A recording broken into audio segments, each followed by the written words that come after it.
Let's just go for it. Oh my God. Look at this. Do y'all see this? This is so cute.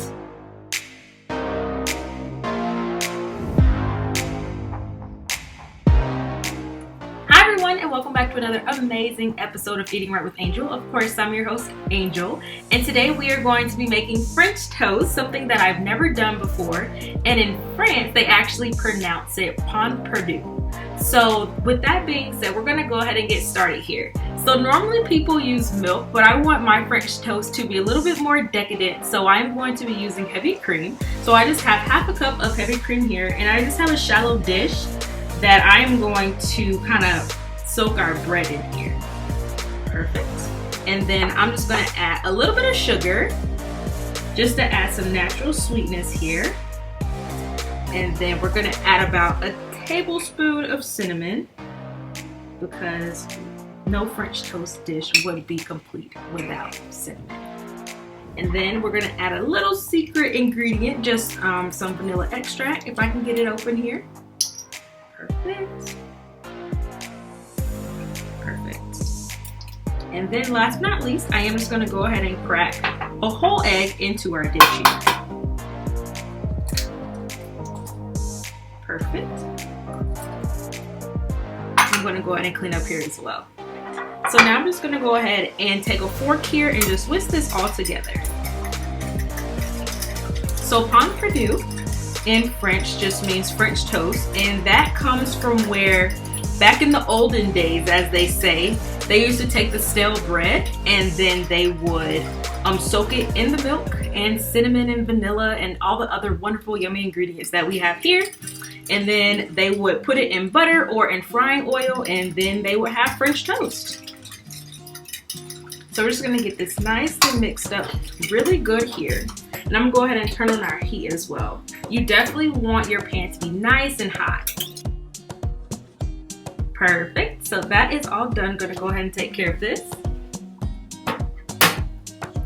And then here, I just have some really nice thick bread. So this is an artisan bread that I just picked up at a local market, and it's nice and thick and it's so soft. I did not leave mine out to dry. You can leave yours out to dry because I want my French toast to soak up all of these wonderful flavors that we have here. So as you can see, it's still really spongy and it's really, really good. I have seen some chefs use Texas toast, which is also a really good alternative if you don't want to use a thicker slice of artisan bread. So what you're gonna do is you're just gonna go ahead and soak your bread for about 15 seconds on each side. Okay, 15 seconds, and then you're just gonna turn it over here. This does tend to get just a little messy, but that's okay. Go ahead and flip this over, and we're gonna do the same thing to the other side. Perfect, so now this has been in here for about 15 seconds or 30 seconds both sides. I do have a nice hot pan here. We're gonna add some butter, and we're just gonna move that around a little bit because we're just gonna have to set these beautiful French toast pieces in there. So now what we're gonna do is we move that around a little bit. We're just gonna take our French toast and lay it in the pan, and we're not gonna disturb it until it's nice and done. So while our first batch of French toast is going, I'm gonna go ahead and make our whipped topping that's gonna go on top of our French toast. So I just have some heavy cream here and then a little bit of powdered sugar, and I'm just gonna whisk it together with my hand mixer. Perfect. And our whipped topping is done. But it's finally time to flip our French toast over to the other side. Oh yeah, this looks so good. Oh, that's nice, look at that. Oh, that looks so yummy.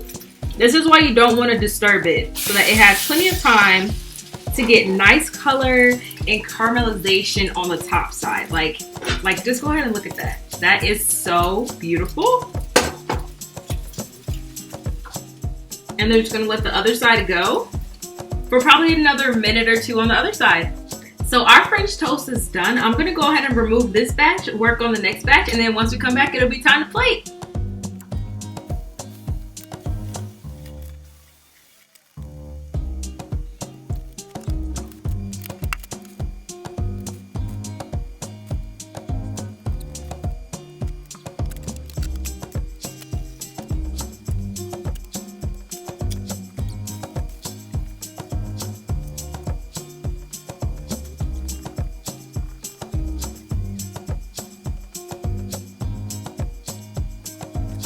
Perfect. So our French toasts are finally done. Look how beautiful those are.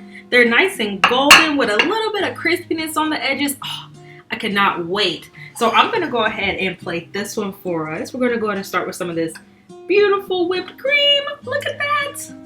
Oh man, I'm just going to take it right down the center. I absolutely love this. Perfect. And then let's go ahead and add a couple of raspberries. Oh man. Raspberries are always such a great topping to add to any dessert, honestly.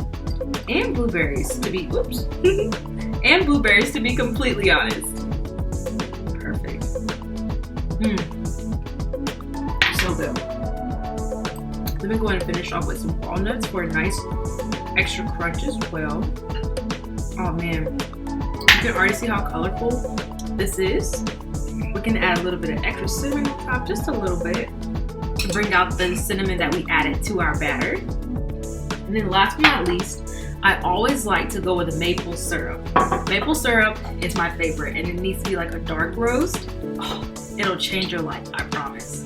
We'll go ahead and drizzle some of this nice, warm maple syrup on top. Oh, y'all. If y'all could smell this, y'all be like, OMG, I am in heaven. I just want to go ahead and show this to you. Look how yummy this is. And I get to taste it. Okay, let's go ahead and get a fork and a knife here. You really don't even need the knife, to be honest. Let's go ahead and get some of these nice toppings on there. Let's go for it.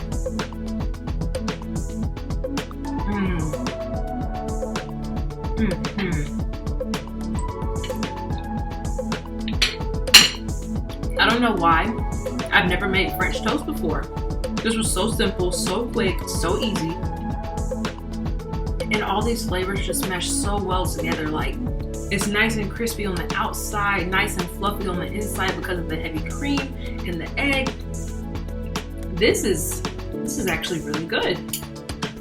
I mean, I'm not surprised. I'm just surprised that I haven't made French toast before.